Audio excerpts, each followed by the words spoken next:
তো হেল্ল' গাইছ, স্বাগতম জনাইছো মোৰ এটা নতুন মিনি ভ্লগলৈ। আজিৰ ব্লগটো ষ্টাৰ্টিং হৈছে ডাইৰেক্ট জাগিৰোডৰ পৰা। ৰাতিপুৱা দিছিল বৰষুণ আৰু গছ গছনিৰ পাতবোৰো ধুনীয়াকৈ চাফা হৈ গৈছে, যাৰ কাৰণে পৰিৱেশটো চাবৰ কাৰণে বহুত ধুনীয়া লগা হৈছে। যিহেতু ৰাতিপুৱাৰ পৰা বৰষুণ দি আছিল, ঘৰৰ ভিতৰতে সোমাই আছিলো, সেইকাৰণে এবাৰ ৰাস্তাৰ ফালে ওলাই আহিলো। তাৰপিছত ৰাস্তা আহি থাকোতে দেখা পালে পুলিচ কেইটা, আৰু এনেদৰে আহি থাকোতে দেখা পালে স্মাৰ্ট পইণ্টখন। তাৰপিছত কি এইখনৰ ভিতৰত অলপ ঘূৰি আহো বুলি সোমাই আহিলো ভিতৰলৈ, আৰু ভিতৰত সোমাই ইমানবোৰ বস্তু দেখিল যে কি লওঁ কি নলওঁ সেনেকুৱা লাগিছে।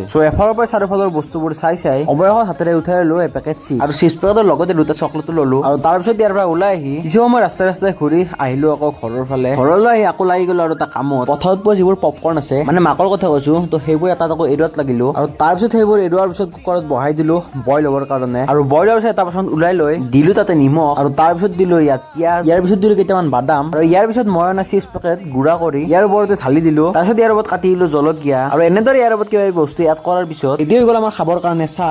দিয়ক তেন্তে মই এতিয়া বহি খাওঁ। আপোনালোকক লগ পাইছো অতি সোনকালে এটা নতুন ভিডিঅ'ৰ সৈতে, তেতিয়ালৈকে